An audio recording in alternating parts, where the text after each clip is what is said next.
ತಲೆ ತೆಗೆದ ಮೇಲೆ ಉತ್ತರ ದಿಕ್ಕಲ್ಲಿ ಯಾರು ಮಲಗಿದ್ದಾರೋ ಅವರ ತಲೆ ತಗೊಂಡು ಬಾ. ಅವತ್ತಿನ ದಿವಸದಲ್ಲಿ ಆನೆ ಒಂದೇ ಮಲಗಿತ್ತಾ, ಇನ್ಯಾರು ಮಲಗಿರಲಿಲ್ವಾ? ಇದೆಲ್ಲ ಪ್ರಶ್ನೆಗಳು ಸಂತೆಗಟ್ಟಲೆ ಕೇಳೋರಿದ್ದಾರೆ. ಅವರಿಗೆ ಅಧ್ಯಯನದ ಕೊರತೆ ಇದೆ, ಏನು ಓದೇ ಇಲ್ಲ. ಯಾವುದನ್ನು ಟೀಸ್ ಮಾಡಬೇಕೋ ಅಷ್ಟನ್ನೇ ಅವರು ಓದ್ಕೊಂಡಿದ್ದಾರೆ. ಅಂಥ ಆಂತರ್ಯ ಗೊತ್ತಿಲ್ಲ ಅವರಿಗೆ. ಒಂದು ತಿಳ್ಕೋಬೇಕು, ಒಂದು ಹೆಣ್ಣು ತುಂಬ ಜಾಣೆ ಇರ್ತಾಳೆ.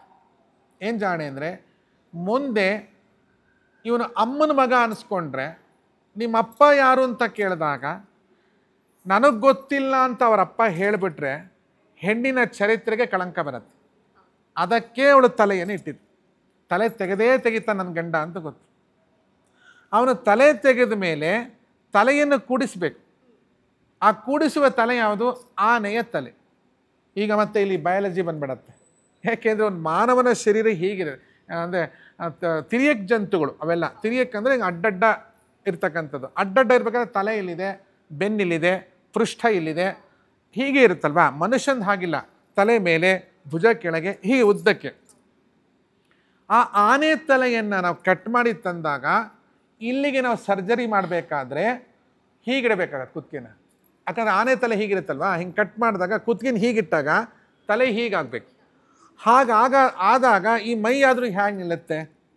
ಇದನ್ನು ಯಾವ ಡಾಕ್ಟ್ರ್ ಸರ್ಜರಿ ಮಾಡಿರ್ಬೋದು? ಇದೆಲ್ಲ ಅದ್ಭುತ ಅನಿಸುತ್ತೆ. ಸರಿ, ಅದನ್ನು ಮಾಡಿದ್ರು. ಮಾಡಿದ ಮೇಲೆ ಅವನಿಗೆ ಅಣಿಮ, ಮಹಿಮ, ಲಘಿಮ, ಪ್ರಾಪ್ತಿ, ಪ್ರಾಕಾಮ್ಯ, ಈಶಿತ್ವ, ಬಶಿತ್ವ, ಅಷ್ಟಸಿದ್ಧಿಗಳನ್ನು ಅವನಿಗೆ ಮದುವೆ ಮಾಡ್ತಾರೆ. ಮಾಡಿದ ಮೇಲೆ ಅವನಿಗೊಂದು ವಾಹನ ಇದೆ, ಚೂವ, ಇಲಿಯ ಮೇಲೆ ಕುತ್ಕೊಂಡಿದ್ದಾನೆ.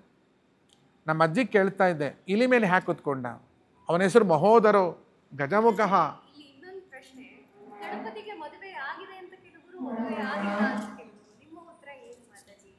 ಅದನ್ನು ಪ್ರತಿಯೊಂದು ಶಕ್ತಿಯು ಬ್ರಹ್ಮಚರ್ಯ ಶಕ್ತಿ ಇರೋದಿಲ್ಲ. ಅರ್ಧ ಬಾಡಿ ಸ್ತ್ರೀ ಇರ್ತದೆ, ಅರ್ಧ ಬಾಡಿ ಪುರುಷ ಇರ್ತದೆ. ಸ್ತ್ರೀ ಇಲ್ಲದೆ ಯಾವ ದೇವತೆಯೂ ಇಲ್ಲ. ಬ್ರಹ್ಮಚಾರಿ ದೇವರಂತ ಇರೋದೇ ಇಲ್ಲ. ಗಣಪತಿ ಆದರೂ ಗಣಪತಿಯ ಸ್ತ್ರೀ ಸ್ವರೂಪ ಇದೆ, ಗಣೇಶಾನಿ ಅಂತ ಹೇಳ್ತೀವಿ.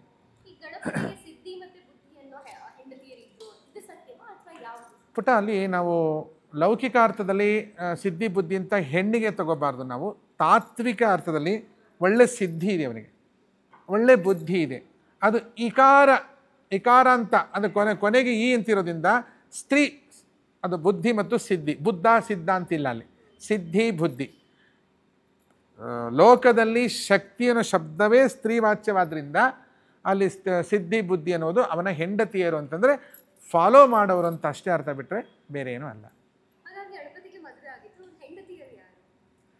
ಸಿದ್ಧಿ, ಬುದ್ಧಿ, ರಿದ್ಧಿ, ಶುದ್ಧಿ, ಹಾಗೆ 8 ಜನ ಇದ್ದಾರೆ. ಹೌದು.